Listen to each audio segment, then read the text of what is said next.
Tickets बेचने की बात हो रही हो, यह प्राइवेट गुफ्तगू नहीं है, क्योंकि वो बेटा जो है वो साकिब निसार का बेटा है और साकिब निसार इस मुल्क के chief justice of supreme court रह चुके हैं। और साकिब निसार जब चीफ जस्टिस सुप्रीम कोर्ट थे तो उन्होंने इस मुल्क में बहुत ही कॉन्ट्रोवर्शियल चीफ जस्टिस रहे हैं, बहुत ही गैर आईनी तौर पर प्रैक्टिस करते हुए चीफ जस्टिस रहे हैं, गैर कानूनी तौर पर प्रैक्टिस करते हुए चीफ जस्टिस रहे हैं। और साकिब निसार के फैसलों से इमरान खान को फायदे पहुंचे हैं। साकिब निसार के फैसलों से इमरान खान के सियासी मुखालफों को बहुत बड़ा नुकसान और धचका पहुंचा है।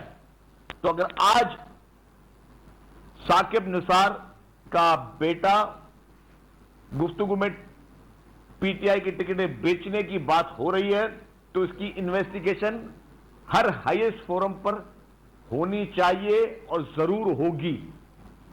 उसकी इन्वेस्टिगेशन को कोई रोक नहीं सकता। अगर यह ना देखा जाए कि ठीक है यार ये हमारी बिरादरी का है तो इसको रिलीफ दें, क्योंकि हमारी कम्युनिटी का है कि इसको रिलीफ दें, एक साबिक चीफ जस्टिस का मामला है, उसकी इज्जत का मसला है तो उसकी इज्जत को बचाएं। और कानून और आइन को देखा जाए तो इसकी कड़ियां मिलती हैं। जब नैब, एफआईए, एंटी करप्शन किसी भी करप्शन का, किसी ग्राफ्ट का, किसी मनी लॉन्ड्रिंग का, किसी फाइनेंशियल एम्बर्समेंट का मुकदमा बनाते हैं तो वो कनेक्शंस ढूंढते हैं, वो कनेक्ट करते हैं चीजों को, तब इंक्वायरीज होती हैं। ये नहीं होता पेपरों में लिखा होता है कि जी कि किसी ने हेल्प ली होता है कि हमने ये काम करना है। कड़ियां मिलती हैं कि जब साकिब निसार चीफ जस्टिस था उसने इस चोर बेईमान इमरान खान को सादिक और अमीन का सर्टिफिकेट दिया।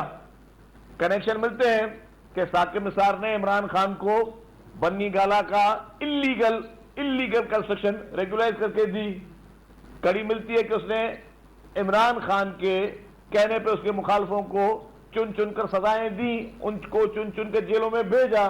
कड़ियां मिलती है कि उसके लिए उनकी इमरान खान की अपनी तकारीरें, इमरान खान की अपनी तकारीबें और सुप्रीम कोर्ट में उस वक्त प्राइम मिनिस्टर का खिताब जिसमें साकिब निसार साथ बैठा और एक दूसरे से को जो मोहब्बतें कर रहे थे, फिर डैम फंड और ये ड्रामे जितनी चल रही थी, ये सारी कड़ियां मिलती हैं। उस कड़ियों के बाद अगर साकिब निसार का बेटा और साकिब निसार पीटीआई के टिकट करोड़ों रुपए में बेच रहे हैं तो साकिब निसार को इस वक्त हथकड़ी लगी होनी चाहिए और साकिब निसार इस वक्त जेल के पीछे होना चाहिए। और अगर पार्लियामेंट की कमेटी किसी को बुलाती है तो किसी को इख्तियार नहीं कि उसको रोके, किसी को इख्तियार नहीं कि पार्लियामेंट की उस कमेटी को रोके, क्योंकि पार्लियामेंट सबसे ज्यादा सुप्रीम इदारा वो है। पार्लियामेंट को किसी की डिक्टेशन की जरूरत नहीं है। तो पार्लियामेंट की बेतौकीरी या किसी भी ऐसे इदारे की जो इन्वेस्टिगेशन करना चाहता है उसको इख्तियार है कि साकिब निसार और उसके बेटे को बुलाए, पूछे कि तुम कौन होते हो कि तुम्हें टिकटें क्यों दी गई हैं, तुम्हारा ऐसा क्या मोहब्बत थी कि पीटीआई की टिकटें तुम बांट रहे हो और तुम बेच रहे हो, बैठकर बांट भी नहीं है बेच रहे हो। डूब मरने का मुकाम है साकिब निसार जैसे शख्स के ऊपर।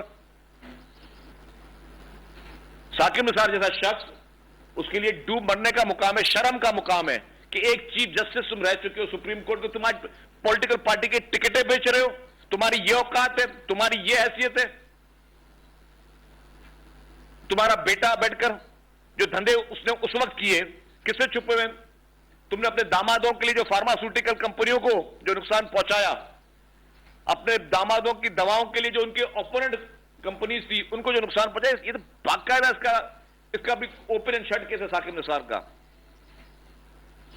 जिस तरह साकिब निसार ने इख्तियारात से तजावुज करके गैर आईनी तौर पर फैसले दिए, जिस तरह साकिब निसार ने नेपोटिज्म की एक बदतरीन मिसाल इस पाकिस्तान में पैदा की, तो आज साकिब निसार उसके बेटे के लिए रिलीफ क्यों? क्या बाकी जो सियासतदान थे जिनको आपने चुन चुन के टारगेट किया, क्या वो किसी को औलाद नहीं थे? क्या वो पाकिस्तानी नहीं थे? क्या उनके पास पाकिस्तानी पासपोर्ट नहीं था?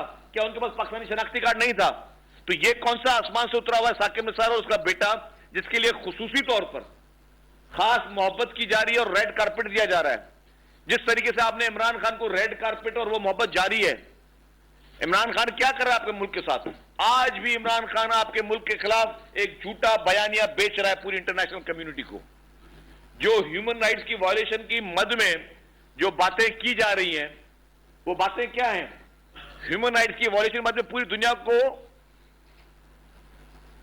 गलत इंफॉर्मेशन देने की कोशिश की जा रही है कि जी इमरान खान पे कोई खुदा ना खास्ता कोई इंतकामी कार्रवाई हो रही है। मुझे एक बताएं कि इमरान खान पे कोई इंतकामी कार्रवाई हुई हो जो एक जुर्म उसने नहीं किया हो। क्या मनी लॉन्ड्रिंग में इमरान खान मुलविस है या नहीं है? एक सिंपल सवाल है। पूरी इंटरनेशनल कम्युनिटी भी सुन ले, पाकिस्तानी कम्युनिटी भी सुन ले, इमरान खान के वकला भी सुन ले और जो उसको रिलीफ दे रहे वो भी सुन ले। क्या इमरान खान मनी लॉन्ड्रिंग में मुलविस है या नहीं है? क्या इलेक्शन कमीशन ऑफ पाकिस्तान के मुकदमे की जजमेंट में ये चीज वाज़े सबूत दिए गए हैं नहीं है कि इन्होंने मनी लॉन्ड्रिंग की, इन्होंने फॉरेन फंडिंग ली, इन्होंने भारत और इसराइल से पैसे लिए, इन्होंने मुल्क को में की सियासत में वो पैसा इस्तेमाल किया जो कि पाकिस्तान के कानून में जायज नहीं है, पाकिस्तान के आइन में जायज नहीं है। मुझे किसी एक सुप्रीम कोर्ट की या हाई कोर्ट की या किसी आइन की किताब में दिखाते कि फॉरेन फंडिंग लेना जायज है, पाकिस्तान की सियासत में भारत और इसराइल का पैसा आना जायज है। कोई एक मुझे मिसाल दे दे, नहीं है। इलीगल काम किया इमरान खान ने। तो अगर उस पर आज कार्रवाई होनी चाहिए जो कि नहीं हो रही आज दिन तक, तो उसमें कौन सी गलत बात है? अगर बीआरटी केपीके में जिसमें जस्टिस बंदयाल साहब ने उसको स्टे ऑर्डर दिया, अरबों रुपए की करप्शन, वो स्टे ऑर्डर जायज था या नाजायज था? आइन की किताब उठा ले, कानून की किताब उठा ले, कोई जजमेंट उठा ले कि 2-2, 3-3 साल तक आपने स्टे ऑर्डर दिए। वो गंडापुर को जिसको इलेक्शन कमीशन नायल किया, इसी बंदयाल साहब ने उसको गंडापुर को बाकायदा स्टे ऑर्डर दिया और वो चलता रहा। वो आपको डिप्टी स्पीकर रहा और उस जाहिल शख्स की वजह से जिसको कानून का कुछ पता नहीं है, जिसपे बंदयाल साहब ने उसको स्टे ऑर्डर दिया, उसने पार्लियामेंट को, असेंबली को डिसॉल्व करने में उसने एक अहम किरदार अदा कर दिया। उसने जो वोट ऑफ नो कॉन्फिडेंस है उसको उसने उड़ा दिया। तो भाई आप अगर गलत लोगों को स्टे ऑर्डर देके ऐसी पोजीशनों पे बिठाओगे तो वही लोग आपके आइन और कानून का सत्यानाश करते हुए आ रहे हैं। तो क्या उसमें इमरान खान मुलविस नहीं है? क्या अगर उस केस का जिस तरह इमरान खान ने असेंबली तोड़ी जिसमें आरिफ अलवी, इमरान खान और गंडापुर और सॉरी कसूरी असद के नहीं वो सूरी कासिम सूरी, वो गंडापुर नहीं था, सॉरी मैं वो कासिम सूरी था, मैं गंडापुर कह रहा था, माय अपॉलॉजीज। तो कासिम सूरी वाले केस में जो बंदयाल साहब ने उसको दिया स्टे ऑर्डर, तो ये तीनों मुलविस नहीं थे, ये तीनों मुलविस थे। तो जब ये लोग मुलविस थे और इसमें आपके मुल्क का आइन और कानून क्या कहता है ये बताएं।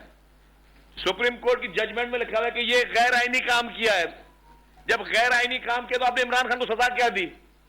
आपने आरिफ अलवी को सजा क्या दिया? आपने कासिम सूरी को सजा क्या दी? मेरा सवाल है, ओपन सवाल है, अदालतों से सवाल है, इंटरनेशनल कम्युनिटी से सवाल है कि दुनिया के किसी मुल्क में कोई शख्स आइन तोड़े, दुनिया के किसी शख्स में जो आइन से इनहराफी करे, तो क्या आप दुनिया के किसी भी तरक्की याफ्ता और पढ़े लिखे मुमालिक में ऐसे लोगों को क्या सजाएं दी जाती हैं? मनी लॉन्ड्रिंग वालों को क्या सजाएं दी जाती है? करप्शन करने वालों को क्या सजाएं दी जाती है? इस तरह की पूरी लिस्ट है इमरान खान के खिलाफ।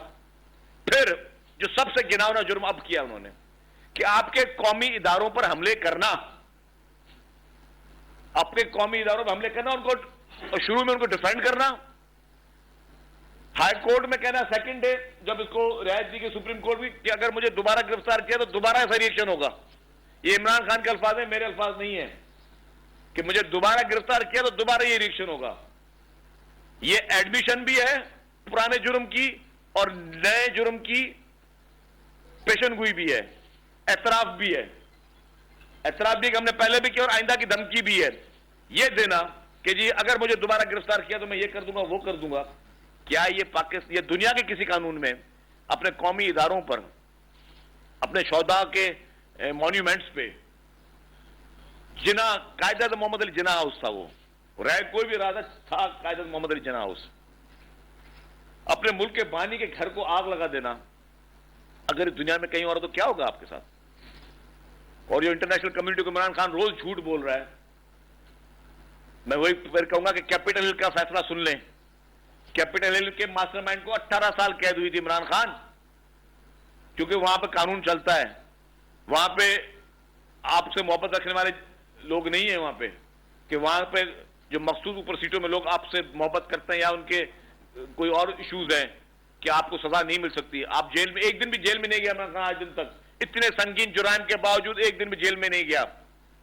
और ये इतना मुनाफिक शख्स है, इतना मुनाफिक शख्स है, पहले इन्हीं लोगों के बलबूते में इदारों को और पाकिस्तान की कौम और पॉलिटिकल पार्टीज को धमकी देता रहा, और अब उन्हीं लोगों के को डिसोन कर रहा है। उसके आपने इंटरव्यू लास्ट देखे, उसमें मुझे तो पता ही नहीं था ये लोग कौन है। मतलब एक शख्स इतना झूठ, मतलब झूठ में तो उसकी पीएचडी हुई है, लेकिन एक शख्स इतना झूठ कैसे बोल सकता है? इसको पता नहीं यास्मीन नाशिद साहिबा कौन थी, इसको पता नहीं बाकी लोग जो प्लानिंग कर रहे थे जी कि हाँ कोर कमांडर हाउस के बाहर जाना है, अंदर जाना है, वहां जमा होना है, वो कौन थे? बोलता मुझे तो पता ही नहीं था ये लोग कौन है। अब वो यास्मीन नाशिद साहिबा को भी पहचानने से इमरान खान अगर इनकार कर जाए तो आप क्या कहोगे?